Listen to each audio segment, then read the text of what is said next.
Hi and welcome to Easy Spoken English Kanji. இன்னைக்கு லெசன்ல நம்ம long sentences frame பண்ண போறோம் using a very interesting sentence structure. இந்த sentence structure நம்ம நிறைய இடத்துல பார்த்துருப்போம், மூவிஸ்ல, நியூஸ் பேப்பர்ஸ்ல, புக்ஸ்ல நிறைய இடத்துல பார்த்துருப்போம். பட் நாம யூஸ் பண்ணணும்னு வரும்போது நம்மளுக்கு அவ்வளோ கான்ஃபிடன்ஸ் இல்லாத ஒரு சென்டென்ஸ் ஸ்ட்ரக்சர் இதுன்னு சொல்லலாம். But by the end of this lesson, I can assure you that you'll be quite confident in using this structure. So without any further delay, let's quickly get into today's lesson. இன்னைக்கு லெசன்ல நம்ம discuss பண்ண போற verb structure பாத்தீங்கன்னா could have been V3. இது ஒரு passive voice sentence structure. Okay, could have been V3 past participle எழுத போறோம். இது ஒரு passive voice. சப்ஜெக்ட் எழுதுவோம், பக்கத்துல verb வந்து could have been V3ன்ற ஃபார்மேட்ல இருக்கு. பட் இன்னைக்கு நம்ம டிஸ்கஸ் பண்ண போற எக்ஸாம்பிள்ஸ்ல கொஸ்டினா இதை ஃப்ரேம் பண்ண போறோம். ஸோ கொஸ்டின்னா இந்த சென்டென்ஸ் ஸ்ட்ரக்சர் எப்படி மாறும்? could subject have been V3ன்னு வரணும். கரெக்டா? could this have been சொல்லிட்டு V3 நம்ம சொல்ல போறோம். ஏதாவது ஒரு verb past participle ஃபார்மேட்ல சொல்ல போறோம். கரெக்டா?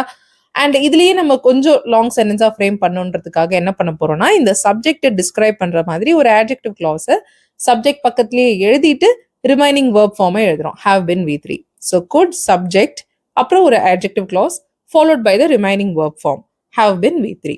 Okay, so this is going to be the pattern for today. சரி, இந்த பேட்டர்னுக்கு என்ன அர்த்தம்? could have been V3 நம்ம எழுதும் போது அதுக்கு என்ன அர்த்தம்னு பார்த்தீங்கன்னா, யூஸ்வலி நம்ம could have been V3 சொல்லும் போது பாஸ்ட்ல இது மாதிரி ஒரு சாத்தியம் இருந்திருக்குமா, ஓகே, பாசிபிலிட்டி பாஸ்ட்ல இறந்த காலத்துல இருந்திருக்குமா அப்படின்னு கேட்கறதுக்கு தான் could have been V3 use பண்ணுவோம். பாசிவ் வாய்ஸ்ன்றதுனால இந்த ஆக்ஷன் வேற ஒருவரால் செய்யப்பட்டிருக்க முடியுமா, இந்த ஆக்ஷன் வேற ஒருவரால் நடந்திருக்க வாய்ப்பு இருக்கா அப்படின்றதுதான். இதுக்கு பாசிபிலிட்டி இருக்கா பாஸ்ட்ல, ஓகே, இப்படி ஆயிருக்குமா, பாஸ்ட்ல யாராவது இது இப்படி பண்ணிருப்பாங்களா அப்படின்னு கேட்கறதுக்கு தான் could have been V3 நம்ம யூஸ் பண்றோம்.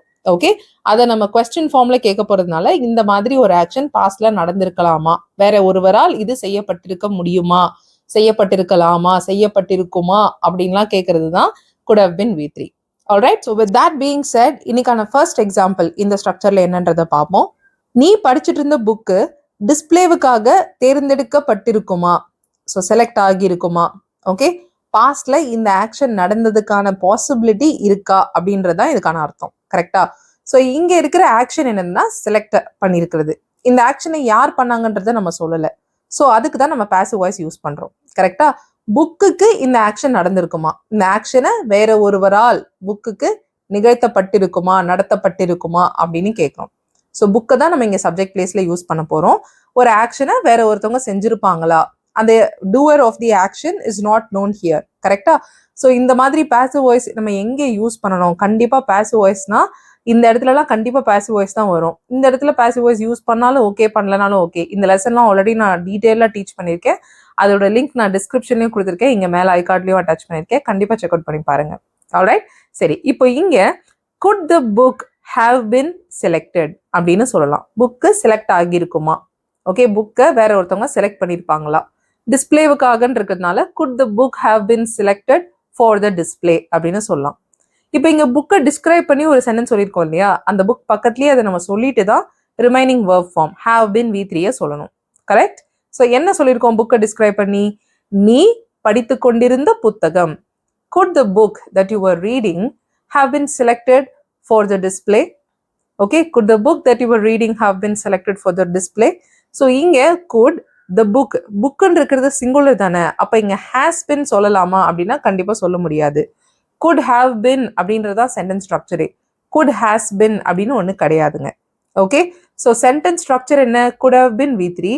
சப்ஜெக்ட் நடுவில் வரும்போது could the book have been தான் இருக்கணும். கொஸ்டின்னால சப்ஜெக்ட் இங்க நடுவில் வருது. the book could have been selected, அஃபர்மேட்டிவ்ல சொன்னோம்னா the book could have been selected. கரெக்டா? இது கொஸ்டின்ல சொல்லும் போது could the book have been selected தான் வரணும். அண்ட் புக்கை டிஸ்கிரைப் பண்ணி பக்கத்துல ஒரு சென்டென்ஸ் எழுதியிருக்கோம், that you were reading, அதுக்கப்புறம் have been selected for the display. Alright, புரிஞ்சிருக்கும்னு நினைக்கிறேன். செகண்ட் எக்ஸாம்பிள் போலாம். நாம புக் பண்ணியிருந்த ஃபிளைட் கேன்சல் ஆகி இருக்குமா, கேன்சல் செய்யப்பட்டு இருக்குமா, ரத்து செய்யப்பட்டு இருக்குமா. ஸோ இங்க கேன்சல் ஆகுறது தான் ஆக்ஷன். V3 ஃபார்ம்ல கேன்சல்டுன்னு சொல்ல போறோம். could the flight have been cancelled? கரெக்டா? இங்க கேன்சல் பண்ற ஆக்ஷனை யார் பண்ணது? நான் பண்ணல, நான் கேன்சல் பண்ணல. ஃபிளைட் தானா கேன்சல் ஆயிருக்குமான்னு நம்ம பாஸ்ட்ல அந்த பாசிபிலிட்டி இருந்திருக்குமா, ஓகே, பாஸ்ட்ல அந்த ஆக்ஷன் நடந்திருக்குமா, அதுக்கு பாசிபிலிட்டி இருக்கா, சான்சஸ் இருக்கான்னு நம்ம கொஸ்டினா கேட்கிறோம். could the flight have been cancelled? இந்த கேன்சல் பண்ண ஆக்ஷனை யார் பண்றாங்கன்னு நமக்கு தெரியாது இல்லையா? So it is usually for some reason the flight gets cancelled. Correct?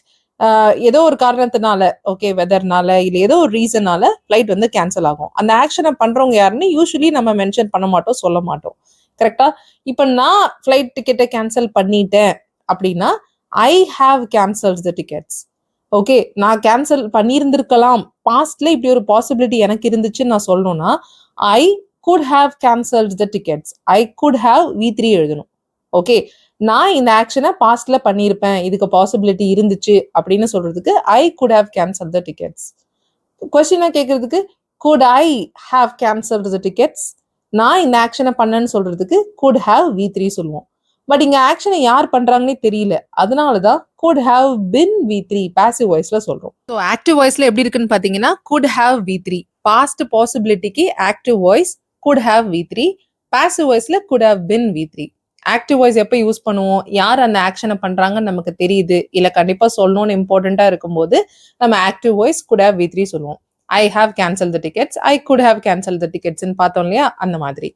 இப்போ இங்க ஃபிளைட்டை யூஸ்வலி ஏர்லைன்ஸ் தான் கேன்சல் பண்ணுவாங்க இல்லையா? அது நம்மளுக்கு எல்லாருக்குமே தெரியும், இல்ல அதை சொல்லணும்னு அவசியம் இல்லை. ஃபிளைட் கேன்சல் ஆயிடுச்சா இல்லையா, அதான் நமக்கு முக்கியம். ஸோ அந்த ஆக்ஷனை பண்றவங்க யாருன்னு தெரியல, இல்ல அதை சொல்லணும்னு அவசியம் இல்லை, இட்ஸ் நாட் இம்பார்ட்டன்ட் அப்படின்னும் போது நம்ம passive voice could have been V3 use பண்றோம். ஆல்ரைட், புரிஞ்சுச்சுங்களா? ஸோ இந்த sentence could the flight have been cancelled, ஃபிளைட்டை டிஸ்கிரைப் பண்ணி என்ன சென்டென்ஸ் சொல்லியிருக்கோம்? நாம புக் பண்ண flight. Could the flight that we booked have been cancelled. Alright, சரி, தேர்ட் எக்ஸாம்பிள் போலாம். நேற்று இன்டர்வியூல நாம பார்த்த அந்த பையன் செலக்ட் ஆகியிருப்பானா, தேர்ந்தெடுக்கப்பட்டு இருப்பானா அப்படின்னு கேட்குறோம். ஸோ செலக்ட் பண்ற ஆக்ஷனை யூஸ்வலி இன்டர்வியூல யார் பண்ணுவாங்க? ஹெச்ஆர் தான் பண்ணுவாங்க. நம்ம ஹெச்ஆர் அவரை செலக்ட் பண்ணியிருப்பாரான்னு கேட்க மாட்டோம், அந்த பையன் செலக்ட் ஆயிருப்பானா. ஸோ இந்த ஆக்ஷனை பண்றவங்க யாருன்னு நம்மளுக்கு ஆப்வியஸா தெரியும். ஓகே, ஒரு ஆக்ஷனை பண்றவங்க யாருன்னு நல்லாவே தெரியும், அதை சென்டென்ஸ்ல சொல்லணும்னு அவசியம் இல்லை, இம்பார்ட்டன்ட் இல்லை. அந்த ஆக்ஷனை பண்ற டூயரை சொல்லணும்னு இம்பார்ட்டன்ட் இல்லைன்னும் போது நம்ம பாசிவ் வாய்ஸ் யூஸ் பண்றோம். ஸோ இங்க பாஸ்ட்ல இது பாசிபிளா அப்படின்னு கேட்கறதுக்கு could have been V3. Could the boy have been selected அப்படின்னு சொல்லலாம். Could the boy have been selected. எந்த பையன் நம்ம டிஸ்கிரைப் பண்ணியிருக்கோம்? பாயை adjective clause யூஸ் பண்ணி. நேத்து நம்ம இன்டர்வியூல பார்த்த அந்த பையன். Good the bye who we saw, who we sawன்னு சொல்லலாம், இல்ல whom we saw at the interview yesterday have been selected. Could the boy who we saw at the interview yesterday have been selected? Alright, சரி, fourth example பாருங்க.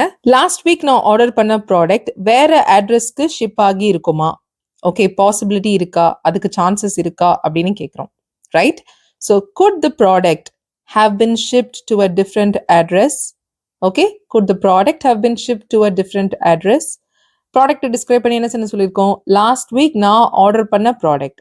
Could the product that I ordered last week have been shipped to a different address? சரிங்களா? So இங்கே ship பண்ணுறதா இங்கே ஆக்ஷனாக இருக்குது, அந்த ஆக்ஷனை யார் பண்ணுறாங்கன்னு தெரியாது, அதனால தான் பாசிவ் வாய்ஸில் குட் ஹாவ் பின் V3ன்னு சொல்லியிருக்கோம். Good the product have been shift. கரெக்டா? ஸோ இப்போ நீங்கள் வேற அட்ரஸ்க்கு ஷிப் பண்ணியிருப்பீங்களா?